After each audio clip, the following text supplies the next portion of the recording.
Bismillahirrahmanirrahim. Assalamualaikum warahmatullahi wabarakatuh. Alhamdulillahi rabbil alamin. Wassalatu wassalamu ala sayyidina Muhammadin wa ala alihi wa sahbihi ajma'in. Rabbi sahli sadri wa yassirli amri wa hlul 'uqdatam min lisani yafqahu qawli, amma ba'du. Allahumma rzuqna fahman nabiyyin wa hifzal mursalin wa ilhamal malaikatil muqarrabin ya fattahu ya alim iftah qulubana futuhal arifin. Allahumma inna nastaudi'uka ma 'allamtana fardud ilaina inda hajatina ya Allah ya arhamar rahimin. Para pemirsa MJA TV dimanapun Anda berada, alhamdulillah pada siang hari ini, pada hari ini kita kembali bisa mengikuti kajian rutin kita, yaitu kajian hadis Nabawi yang dikumpulkan di dalam buku Arba'un An-Nawawiyah oleh Imam Nawawi rahimallahu ta'ala. Mudah-mudahan kita mendapatkan keberkahan majlis ilmu pada hari ini. Amin rabbal alamin. Para pemirsa Allah Subhanahu wa taala, pada hari ini kita sudah memasuki hadis yang ke-30. Al-haditsu ats-tsalasun. Hadis yang ke-30 yang berada di dalam buku 40 kumpulan hadis atau buku Al-Arba'un An-Nawawiyah yang ditulis oleh Imam Nawawi rahimallahu taala. Di hadis yang ke-30 ini ada sebuah hadis yang diriwayatkan oleh Abi Sa'labah. Bismillahirrahmanirrahim. An Abi Sa'labah al-Khushani Jursum ibn Nashirin radhiyallahu anhu an Rasulillah sallallahu alaihi wasallam qala inna Allah ta'ala farada faraida fala tudayyi'uha wa hadda hududan fala ta'taduha wa harrama asya'a fala tantahikuha wa sakata an asya'a rahmatan lakum ghaira nisyanin fala tabhathu anha. Haditsun hasanun rawahu ad-Daruqutni wa ghairuhu. Para pemirsa Allah Subhanahu wa taala, hadis yang ke-30 ini hadis yang diriwayatkan oleh Abi Sa'labah al-Khushani. Beliau adalah seorang sahabat. Ini nama kunyahnya adalah Abu Sa'labah al-Khushani. Nah, ini lebih masyhur juga ketimbang nama aslinya. Dengan nama aslinya adalah yang sering menurut kaul yang rajih ya, yang paling kuat, nama aslinya adalah Jursum ibnu Nashir. Jadi kita sering mendengar nama Abu Sa'labah gitu. Artinya kunyahnya lebih terkenal ketimbang namanya gitu. Kenapa? Memang karena namanya, dan juga sering digunakan adalah nama kunyahnya Abu Sa'labah gitu. Sedangkan nama aslinya jarang digunakan karena memang nama aslinya juga para ulama berbeda pendapat, tapi yang paling sering yang rajih, yang paling sering yang ada di dalam sirah para sahabat itu namanya Jursum ibnu Nashir. Ada juga yang mengatakan Jursum ibnu Amr, ada juga yang mengatakan Jursum ibnu Nasij. Tapi yang paling masyhur dan yang paling rajih itu katanya nama aslinya adalah Jursum ibnu Nashir. Sedangkan kunyahnya adalah Abu Sa'labah al-Khushani. Abu Sa'labah. Nah, beliau kurang lebih meriwayatkan memiliki hadis 40 hadis ya dari Rasulullah sallallahu alaihi wasallam. Karena beliau adalah seorang sahabat, jadi langsung mendapatkan hadisnya. Ada yang langsung mendapatkan dari Rasulullah, ada juga melalui sahabat lainnya. Karena seorang sahabat yang perlu kita masih ingat bahwasanya beliau adalah ya pernah sejaman dengan Rasulullah, pernah bertemu, beriman dan wafat dalam keadaan iman kepada Allah dan kepada Rasulullah sallallahu alaihi wasallam. Kurang lebih 40 hadis beliau riwayatkan. Dan beliau meninggal pada tahun 75 Hijriah. Jadi kira-kira mungkin sekitar ya ketika masa Bani Umayyah ya. Muawiyah bin Abi Sufyan ya. Nah, beliau meriwayatkan hadis dari Rasulullah SAW yang berbunyi, qala, Rasulullah bersabda, bunyi hadisnya, Innallaha ta'ala farada fara'ida fala tudayyi'uha. Sungguhnya Allah Subhanahu wa taala farada, mewajibkan atau memfardukan fara'id, beberapa kewajiban, fala tudayyi'uha, maka jangan kamu sepelekan. Wa hadda hududan fala ta'taduha, dan Allah Subhanahu wa taala memberikan batasan-batasan atau had-had tertentu, fala ta'taduha, maka jangan kamu lampaui batas dari batasan-batasan Allah Subhanahu wa taala. Wa harrama asya', dan Allah juga telah mengharamkan beberapa macam perbuatan, beberapa macam barang, beberapa macam makanan minuman. Fala tantahikuha, maka jangan kamu terjerumus ke dalamnya, jangan kamu masuk ke dalam perbuatan haram tersebut. Wa sakata an asya', dan Allah mendiamkan beberapa persoalan, beberapa permasalahan, beberapa sesuatu, rahmatan lakun, sebagai rahmat untuk kalian, ghaira nisyanin, bukan karena Allah lupa gitu. Fala tabhatsu anha, maka jangan kamu mencari-cari atau kamu jangan membahas hal tersebut. Hadis ini kualitasnya hasan, diriwayatkan oleh Imam Ad-Daruqutni dan juga selain beliau dalam kitab beliau. Para pemirsa Allah Subhanahu wa taala, jadi hadis ini menjelaskan agar kita menjaga perintah-perintah Allah dan juga kita menjauhkan larangan Allah, jangan melampaui batas. Dan kalau ada sesuatu yang memang itu tidak jelas tentang halal dan haramnya, maka itu sebagai rahmat untuk kita. Ditinggalkan boleh, dilakukan juga boleh. Jadi hadis ini adalah hadis menjelaskan kepada kita bahwasanya agar kita senantiasa menjaga kewajiban yang diperintahkan oleh Allah Subhanahu wa taala dan menjauhkan sejauh-jauhnya larangan yang dilarang oleh Allah Subhanahu wa taala. Jadi Rasulullah mengatakan innallaha farrada faraid. Allah sudah mempardukan itu.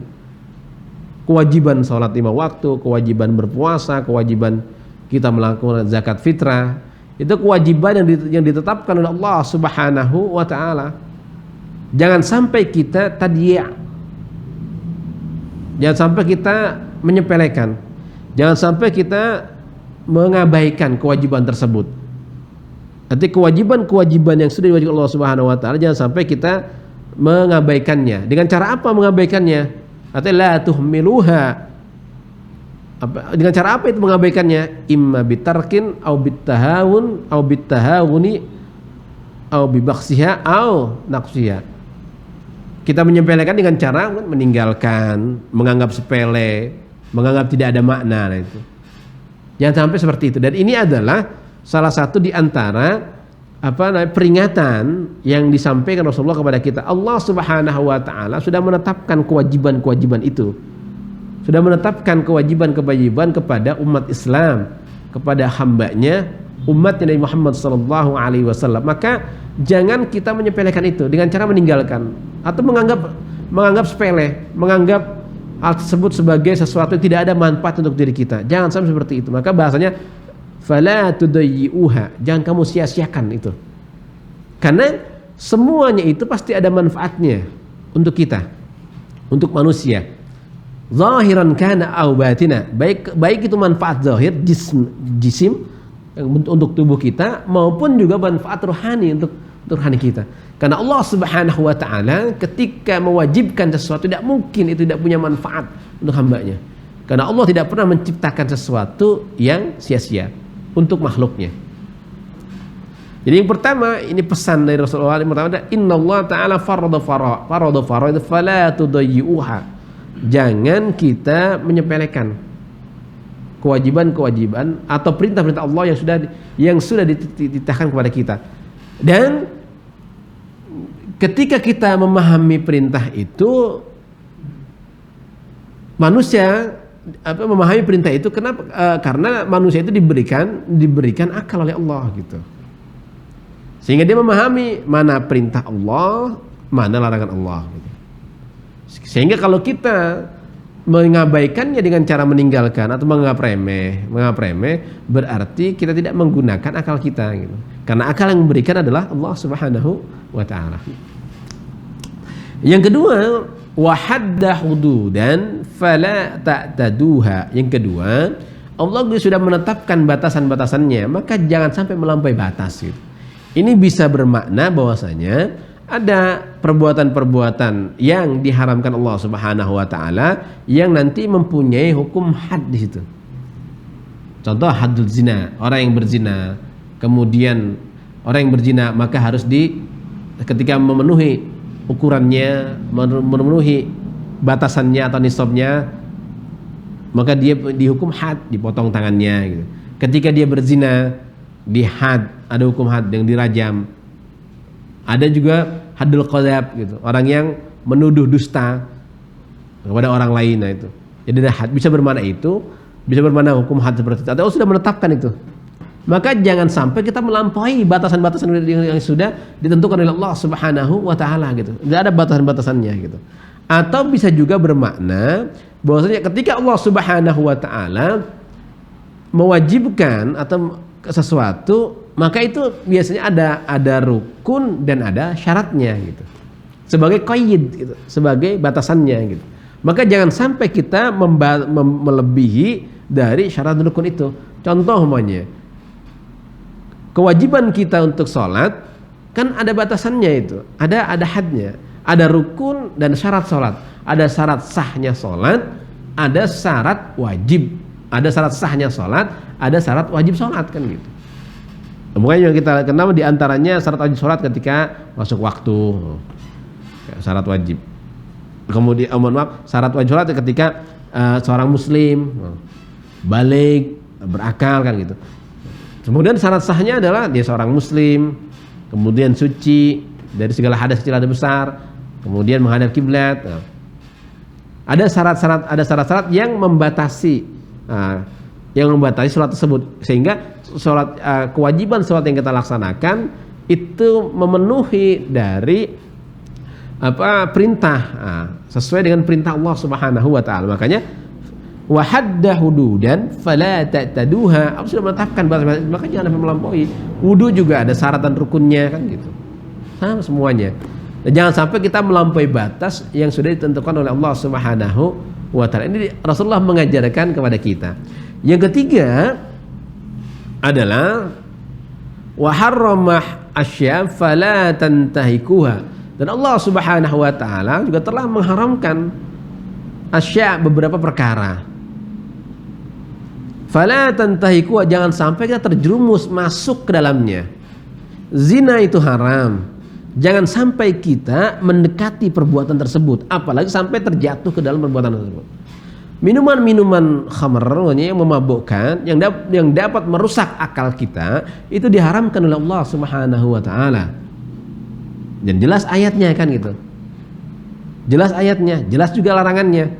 Dan ini sudah ditetapkan oleh Allah Subhanahu. Maka jangan sampai kita mendekati atau bahkan masuk ke dalam atau terjerembab jatuh ke dalam perbuatan yang diharamkan oleh Allah Subhanahu wa taala. Artinya rambu-rambunya sudah dibuat oleh Allah Subhanahu wa taala, dan kita juga diberikan akal oleh Allah untuk memahami itu.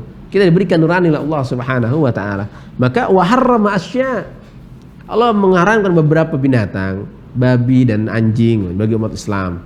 Kemudian Allah mengharamkan minuman yang beralkohol, minuman yang dapat merusak akal, memabukkan, diberikan batas. Allah juga mengharamkan beberapa perbuatan, zina, mencaci maki orang lain, diharamkan oleh Allah Subhanahu wa taala. Maka fala tantahiku, jangan sampai kita terjerumus ke dalam perbuatan ini. Dan ini sudah ada batas-batasnya, yang ada rambu-rambunya yang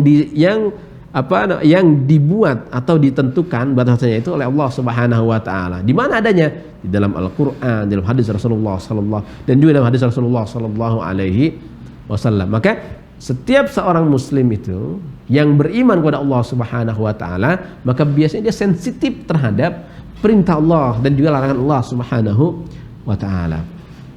Yang berikutnya, wasakata an asya rahmatan lakum ghaira nisyanin fala tabhasu anha. Wasakata an asya, dan juga sama Allah mendiamkan beberapa perkara, an asya, beberapa hal.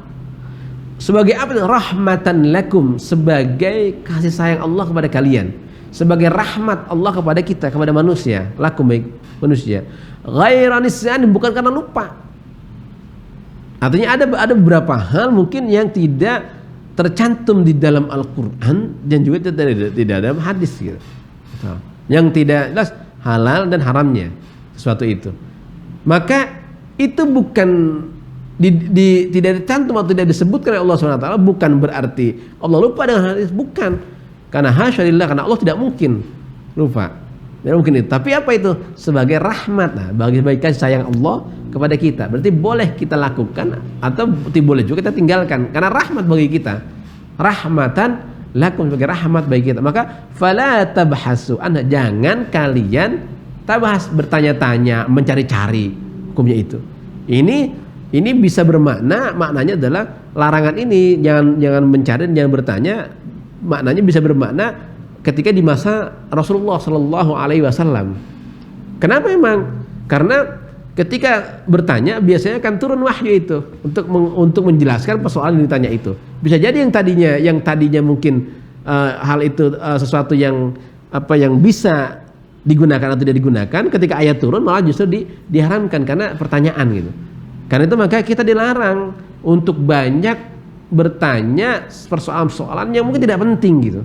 Bahkan juga kita bisa membaca kan di dalam Al-Qur'an, dalam surah Al-Maidah mungkin ayat 101, Allah Subhanahu melarang orang-orang yang beriman, ya ayyuhalladzina amanu la tas'alu an asya'a in tubdalakum tasukum wa in tas'alu anha hina yunazzalul qur'anu tubdalakum afallahu anha wallahu ghafurun halim. Ya ayyuhalladzina, wahai orang-orang yang beriman, la tas'alu, jangan kalian bertanya, banyak bertanya, an asya', tentang sesuatu, in tubdalakum, jika sesuatu dijelaskan, tasukum, mungkin bisa menjadi persoalan atau mempersulit kalian gitu. Artinya sesuatu yang didiamkan oleh Allah bukan berarti Allah lupa atau itu. Bukan, tapi sebagai rahmat buat kita. Artinya rahmat maknanya apa? Kasih sayang Allah Subhanahu wa taala. Silahkan dilakukan, silahkan kita makan, juga silahkan juga tidak kita makan gitu. Artinya silahkan kita makan, silahkan juga tidak kita makan. Karena ini rahmat bagi kita. Makanya jangan banyak bertanya. Ini bisa bermakna larangannya ini adalah maknanya adalah kepada ketika di masa Rasulullah Sallallahu Alaihi Wasallam. Karena kalau mereka bertanya, biasanya maka wahyu akan turun untuk menjelaskan persoalan ditanya itu gitu. Artinya kalau emang itu tidak dijelaskan oleh Allah dan Rasulnya, sudah rahmat buat kita. Jangan banyak bertanya, karena terkadang pertanyaan-pertanyaan yang sepele, pertanyaan-pertanyaan yang mungkin tidak penting ditanya, karena tidak semua pertanyaan itu penting untuk ditanyakan. Terkadang ada juga pertanyaan itu yang bentuknya adalah menguji. Ada juga pertanyaan itu disebut yang bentuknya adalah untuk menyudutkan gitu. Sesuatu tidak perlu ditanya. Sehingga bertanya pun ada adabnya. Bertanya pun ada caranya. Ada norma atau ada adab yang perlu diikuti bagi orang yang ingin bertanya. Sehingga di dalam Al-Qur'an Al-Maidah ini Allah Subhanahu wa taala menegaskan kepada kita bahwasanya la tas'alu an asya', kamu jangan banyak bertanya tentang sesuatu. Kenapa? Karena kalau dijelaskan justru bisa jadi pertanyaan yang kamu ajukan itu justru begitu dijawab malah mempersulit gitu pertanyaan itu. Mungkin kita pernah mendengarkan cerita bagaimana di surah Al-Baqarah itu ketika perintah Allah kepada Bani Israel ketika itu ya, ketika membunuh seseorang kemudian diminta untuk menyembelih seekor sapi, kan pertanyaan macam-macam itu di dalam surah Al-Baqarah. Sapi yang seperti apa, kemudian warnanya bagaimana, kemudian sehingga dijelaskan di dalam Al-Qur'an tuh sapinya yang seperti ini kuning, kemudian juga tidak boleh ada cacat, tidak boleh ada warna lain, sehingga semakin sulit gitu, karena ada kriteria, ada perincian, ada keperincian dan juga kriteria yang disebutkan di dalam Al-Quran, sehingga semakin mempersulit untuk melaksanakan perintah tersebut. Hampir-hampir saja mereka tidak bisa melakukan itu. Kenapa? Karena begitu diperinci, sapinya harus begini, kemudian warnanya harus seperti ini, tidak boleh ada cacat, tidak boleh kayak gitu.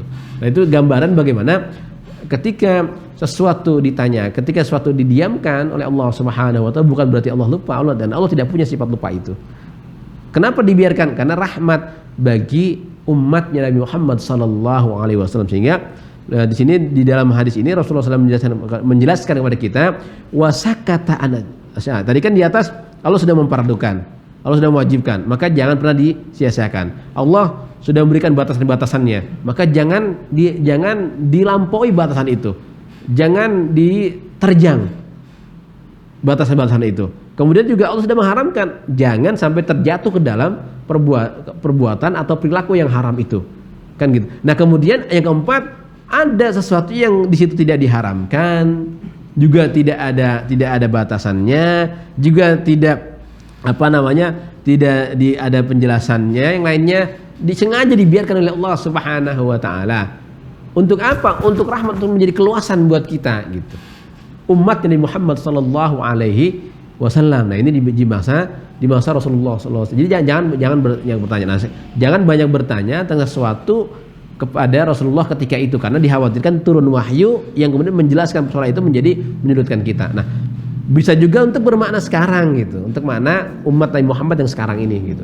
Artinya terkadang ada pertanyaan-pertanyaan yang memang tidak perlu untuk dipertanyakan gitu. Tapi banyak juga persoalan-persoalan yang perlu memang ditanyakan hukumnya gitu. Dan sebagai ilmu. Namun ketika kita mengajukan pertanyaan, ketika kita bertanya, ada adab dan caranya. Nah, itulah yang perlu kita pahami. Sehingga dalam hadis ini, dalam hadis riwayat Imam Daruqutni yang diriwayatkan dari seorang sahabat bernama Abu Sa'labah Al-Khushani yang bernama Jursum ibnu Nashir, ini dapat kita ambil pelajaran. Di antaranya adalah bahwasanya kewajiban yang sudah Allah tetapkan untuk kita, untuk umat Islam, tidak boleh kita abaikan. Kewajiban yang sudah ditetapkan Allah Subhanahu wa taala tidak boleh kita abaikan atau tidak boleh juga kita tinggalkan. Yang kedua, Allah Subhanahu wa taala sudah menentukan batasan-batasannya, atau Allah juga sudah menentukan hukum had tertentu bagi pencurian, bagi zina, bagi orang yang menuduh dusta kepada istrinya atau kepada istri orang lain, qadzaf gitu, yang disebut dengan hukum rajam dan potong tangan. Itu juga ada batasan-batasannya yang sudah ditentukan oleh Allah Subhanahu wa taala. Jangan sampai ketika kita memutuskan hukum tersebut melampaui batas-batas yang sudah ditetapkan oleh Allah Subhanahu wa taala. Atau bisa juga bermakna bahwasanya kewajiban-kewajiban yang Allah turunkan kepada kita, salat, puasa, zakat, haji, itu juga ada batasan-batasannya. Ada syarat dan rukunnya, ada sunnah, ada mubahnya. Jangan sampai kita melampaui batasan-batasan atau syarat dan rukun yang sudah ditetapkan oleh Allah dan juga oleh Rasulullah sallallahu alaihi wasallam. Yang keempat, yang ketiga, Allah Subhanahu wa taala juga mengharamkan sesuatu gitu. Mengharamkan sesuatu, maka jangan sampai kita terjerembab atau masuk atau terjerumus ke dalam sesuatu yang diharamkan itu. Sudah dijelaskan juga dalam Al-Quran. Zina itu haram, minuman keras itu haram. Dijelaskan oleh Allah Subhanahu wa taala. Jangan sampai kita wala tantahikuha. Jangan sampai kita terjerumus atau jatuh dalam perbuatan buruk itu, karena akan menghancurkan kita. Nah, yang keempat yang bisa kita ambil dari sini adalah bahwasanya ada beberapa hal, baik itu makanan, baik itu perbuatan, baik itu perbuatan kita atau mungkin juga makanan kita yang didiamkan oleh Allah, artinya yang tidak ada dalil nas qat'inya, tidak ada nasnya dalam Al-Quran dan dalam hadis. Nah, itu apa? Rahmatan lakum, rahmat untuk kalian di zaman ketika di masa Rasulullah SAW. Maka jangan banyak bertanya tentang persoalan itu, karena kalau bertanya bisa jadi itu malah akan menyusahkan kalian. Nah, inilah beberapa pelajaran yang bisa kita dapat, kecuali dalam masalah yang terakhir ini, kecuali dalam masalah ibadah gitu. Kita jangan membuat-buat dalam masalah ibadah, karena dalam masalah ibadah itu adalah kita mengikuti ittiba atau mengikuti Rasulullah atau ittiba Rasulullah SAW, mengikuti Rasulullah SAW melalui guru-guru kita, pada tabi'in, atba'u tabi'in, sampai kepada sahabat, bahkan kepada Rasulullah sallallahu alaihi wasallam. Dari Rasulullah ke sahabat, tabi'in, kemudian ulama, guru sampai ke kita gitu. Nah, itu yang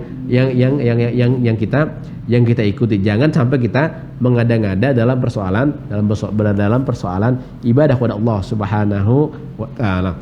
Maka mudah-mudahan kita termasuk di antara hamba Allah Subhanahu wa taala yang nantiasa mendapatkan keberkahan, khususnya keberkahan majelis ilmu yang pada hari ini kita sedang mengikutinya, dan juga keberkahan rezeki kita, anak-anak kita dan keluarga kita. Dan juga yang kedua, mudah-mudahan kita senantiasa dijaga, dipelihara oleh Allah Subhanahu wa taala dari virus COVID-19, pandemi virus COVID-19 yang sedang merebak di negara kita, yang nampaknya belum juga kunjung surut. Kita mohon kepada Allah Subhanahu wa taala agar segera diangkat atau dihilangkan dari negeri kita.